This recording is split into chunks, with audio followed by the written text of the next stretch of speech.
सुप्रभात विद्यार्थीगण। हम पढ़ रहे थे कक्षा 8 हिंदी की जो वसंत पुस्तक है उसका 5वां पाठ चींटियों की अनोखी दुनिया। इस पाठ को हम शुरू कर चुके हैं। ये एक अरविंद कुमार सिंह के द्वारा रचित एक निबंध है। इसमें यह बताया कि जो प्राचीन समय में जो एक स्थान से दूसरे स्थान पर अपने हालचाल भेजने के लिए, अपनी जानकारी भेजने के लिए वे किस हाल में हैं, कैसे हैं, अपनी कहने का मतलब अपनी जानकारी हालचाल साझा करने के लिए जो प्राचीन समय में जो माध्यम थे वो पत्र ही थे। पत्रों के माध्यम से ही एक दूसरे के हालचाल जान सकते थे।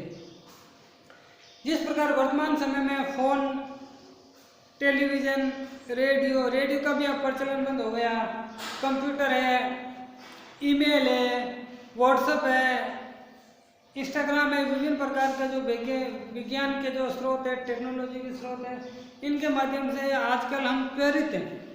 इतनी फास्ट गति से एक दूसरे का हालचाल जान सकते हैं। आज यहाँ बैठे कहीं पर भी बात कर सकते हो, फेस टू फेस बात कर सकते हो।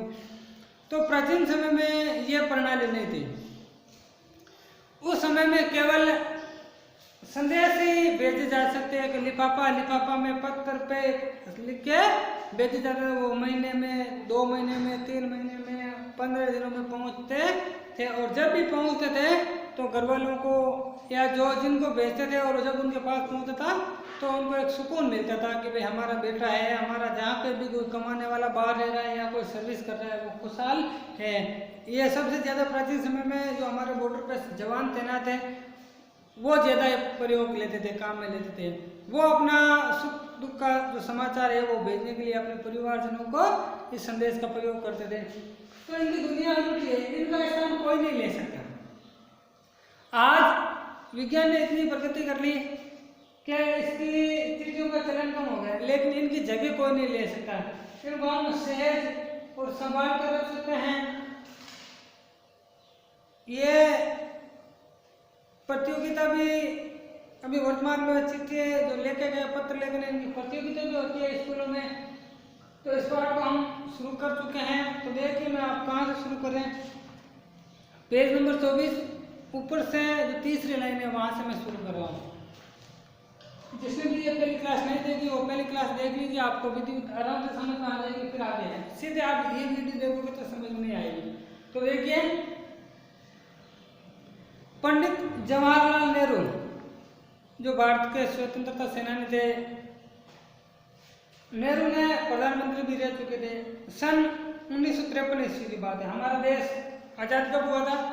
1947। और उनके जस्ट 8 वर्ष बाद 1943 ईस्वी में सही कहा था। क्या कहा था? हजारों सालों तक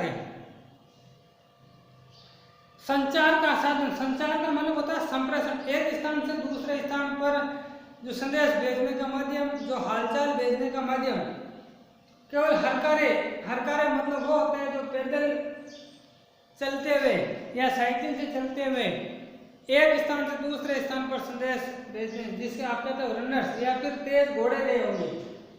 प्राचीन समय में हजारों वर्ष तक जो संदेश को इधर उधर ले जाने का माध्यम क्या था? या तो था तेज घोड़े, यानी घोड़ों के माध्यम से जो तेज गति से भागते हैं उनके ऊपर बैठकर संदेश को भेजा जाता था, या जो हरकारे रनर्स जिससे कहते हैं आप पैदल डाक सेवा, जो डाकिया होता था वही। उसके बाद पहिया का मतलब होता है जो आप कहते हो ना अपनी भाषा में टायर का मतलब हो गया जो चलने वाली टायरों से चलने वाली गाड़ी, उनका विकास हुआ। पर रेलवे और तार से भी भारी बदलाव है। फिर धीरे धीरे रेलवे का विकास हुआ अपने इंडिया में रेलवे की सेवा की शुरुआत किसने की? अंग्रेजों ने की। और फिर रेल अब एक तो पैदल चल रहा है या एक घोड़े से चल रहा है। घोड़े पे बैठकर संदेश पहुंचाने में ज्यादा समय लगेगा या रेल से संदेश भेजने में? तो पहले हरकारे, फिर घोड़ों से भेजा जाता था, फिर तार का मतलब होता है कि टेलीग्राम के माध्यम से, ऐसा ईमेल जैसा एक माध्यम था जो भेजा जाता था। एक टेलीग्राम के माध्यम से संदेश भेजा जाता था, वो होता था। और रेलवे, यानी रेलवे के माध्यम से भी रेलवे बैठ के या रेलवे के माध्यम से भेजा जाता था। तार ने रेल से भी तेज गति से संवाद भेजने पहुंचाने का सिलसिला शुरू कर दिया और रेल से भी तेज तार के माध्यम से संदेश भेजा जाता था। अब टेलीग्राम, अभी प्रेजेंट टाइम टेलीग्राम, वायरलेस और आगे रेडार दुनिया बदल रहा है। ये आने की वजह से तार की धीरे धीरे अस्तित्व खत्म हो गया। पिछली शताब्दी अभी कौन सी शताब्दी चल रही है? 2020 चल रहा है, तो 21वीं शताब्दी चल रही है। कौन सी शताब्दी? 21वीं। तो पिछली शताब्दी की बात की जाए, पिछली शताब्दी कहाँ से कहाँ तक हो गई?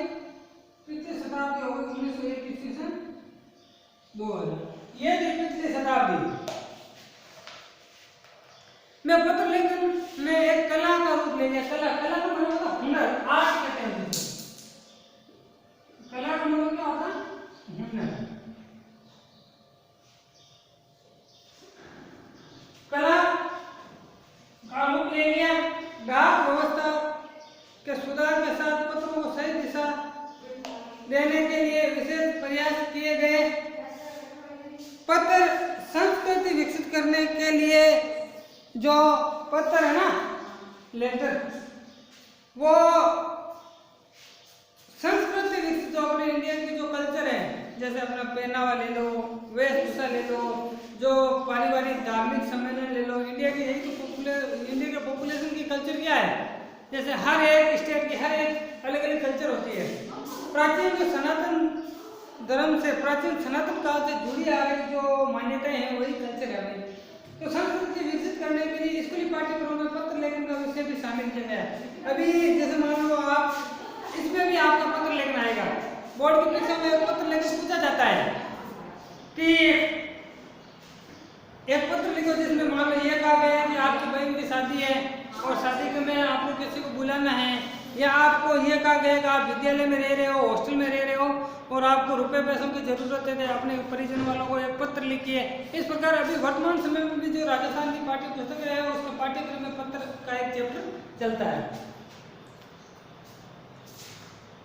भारतीय दुनिया के कई देशों में प्रयास चल रहे हैं कि विश्व डाक संघ ने अपनी ओर से काफी प्रयास किया। विश्व डाक एक संघ बना हुआ था, एक विभाग बना हुआ था, उन्होंने भी पत्र को काफी हद तक सुधार के माध्यम से पत्र का प्रचलन ज्यादा हो, पत्र का प्रचार प्रसार ज्यादा हो, इसलिए क्या प्रयास हो रहे हैं, कौन कौन से माध्यमों से, तो वो करने की कोशिश कर रहे हैं। विश्व डाक संघ की ओर से 16 वर्ष से कम आयु वर्ग के बच्चों के लिए पत्र लेखन प्रतियोगिता आयोजित करने का सिलसिला सन 1972 से शुरू किया गया। एक पत्र लेखन बच्चों में हुनर पैदा करने के लिए, पत्रों के प्रति रुचि जागृत करने के लिए 16 वर्ष की कम आयु से जो बच्चे हैं उनमें प्रतियोगिताएं, कंपटीशन करवाई जाती थी कि कौन अच्छा पत्र लिख सकता है, कौन स्वीट एंड शॉर्ट ज्यादा मात्रा में अच्छा लिख सकता है। यही बात है। ये सही है कि खास तौर पर बड़े शहरों और महानगरों में संचार साधनों के तेज विकास तथा अन्य कारणों से पत्र की आवाजाही प्रभावित हुई है। प्रभावित का मतलब थोड़ी सी रुकी। बड़े महानगर जैसे मान लो कोलकाता है, अपने जयपुर है, मुंबई है, बेंगलोर है, इस प्रकार के जो बड़े महानगर है, वहाँ इस प्रकार टेक्नोलॉजी का विकास हो गया। वैज्ञानिकों ने इतने अपने टेक्नोलॉजी के साधन बढ़ा दिए, जैसे मान लो फोन है, कंप्यूटर है, और फोन में भी व्हाट्सएप है, फेसबुक है, इंस्टाग्राम है, ईमेल है। इस प्रकार का टेक्नोलॉजी साधन प्रभावित होने की वजह से आज पत्रों से संदेश कम ही भेजते हैं, तो प्रभावित हुई है। पर देहाती दुनिया का मतलब होता है जो ग्रामीण जीवन। देहाती दुनिया का मतलब क्या होता है? जो ग्रामीण जीवन है, आज की स्थितियों से ही चल रही है। ग्रामीण में भी आजकल ज्यादातर फोन काम में ले लेते हैं, लेकिन ऐसा कहा जाता है कि शहरों से अपेक्षा, यानी शहरों से अधिक जो प्रचलन है चिट्ठियों को वह गाँव में है। फैक्स, ईमेल यानी इलेक्ट्रॉनिक मेल, टेलीफोन तथा मोबाइल ने चिट्ठियों की तेजी को रोका। ये आने की वजह से इन चिट्ठियों की गति थोड़ी सी रुक गई। पर व्यापारी डाक की संख्या लगातार बढ़ रही है। व्यापारी डाक वो होती है जो व्यापारी लोग काम में लेते हैं। व्यापारी डाक का मतलब ये होता है जो व्यापारी जो लोग होते हैं, बड़ी जाति के जो लोग जो व्यापार से संबंधित जुड़े हैं, वो इन पत्रों का ज्यादा काम में ले रहे हैं आजकल। एक पैराग्राफ और पढ़े देखिए। जहां तक पत्रों का सवाल है, अगर आप बारीकी से उनकी तह में जाए, तह का मतलब गहरे में जाए, बारीकी से उनकी खोज करें, तो आपको ऐसा कोई नहीं मिलेगा जिसने कभी किसी को पत्र ने लिखा या नहीं लिखाया हो। मान लो ज़्यादा एज वाले हैं, अपने दादाजी की बात कर लीजिए, अपने पिताजी की बात कर लीजिए, या उनसे पूछ लीजिए, उनमें से एक भी मानो ऐसा आपको नहीं मिलेगा जिसने पत्र काम में नहीं लिया। अधिकतर आप तो बच्चे ही लिखते हैं ना, स्कूलों में आप लिखवाते हैं अध्यापक जी आपसे पत्र, तो ऐसा कोई नहीं मिलेगा जिसने पत्र काम में नहीं लिया। या पत्र को बेसब्री से जिसने इंतजार नहीं किया, मुझे भी इंतजार जब छोटा था तो मुझे भी इंतजार रहता था कि भाई किसका पत्र आया, किसका पत्र आने वाला है।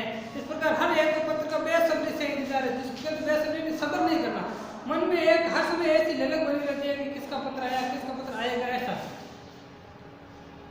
हमारे सैनिक तो पत्रों का जिस उत्सुकता से इंतजार करते उसकी कोई मिसाल ही नहीं। मैंने पहले भी बताया, अपने सैनिक मान लो जैसे बॉर्डर पे अगर यहाँ से परिवार जने या फैमिली वाले उनको पत्र भेजते हैं, तो वो जो सैनिक है, तैनात है, जो जवान है, वो हर समय इसी उत्सुकता के साथ जीवन जीता है, इसी इंतजार में रहता है कि हमारे परिवारजनों का पत्र कब आएगा। और परिवारजन भी उस फौजी के पत्र का इंतजार करते रहते हैं।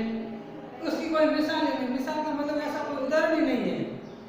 परिवहन साधनों के विकास में दूरी बहुत घटा दी, जैसे मान लो एक पैदल चलना, यहाँ से 10 किलोमीटर जाना है तो उसमें टाइम ज़्यादा लगेगा। एक परिवहन तो यातायात के साधन आने के बाद उसमें दूरी कम लगेगी।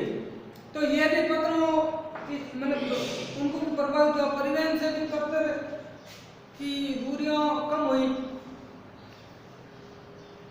अब वह बात नहीं है, परिवहन साधनों के विकास ने बहुत दूरी घटा दी। पहले लोगों के लिए संचार का इकलौता साधन चिट्ठी था। पहले मैंने बता दिया, प्राचीन समय में संचार साधन एक दूसरे से मुलाकात का, इंतजार करवाने का जो माध्यम था और भेजने का माध्यम था, वो क्या था? साधन चिट्ठी था। पर आज और भी साधन विकसित हो चुके हैं। आज वर्तमान में कंप्यूटर ले लो, फोन ले लो, टेलीग्राम ले लो, इंस्टाग्राम ले लो, फेसबुक ले लो, अब कुछ भी ले लो। यही था आज के लिए, आपके पास इतना ही पाठ है। कल इस पाठ को हम पूरा कर देंगे, इस पाठ को वापस पढ़ लीजिए। ये पाठ होने के बाद हमारा 5 पाठ पूरा हो जाएगा। आज के लिए बस इतना ही। मैं अपनी कक्षा को यहीं विराम लेना चाहता हूँ। धन्यवाद।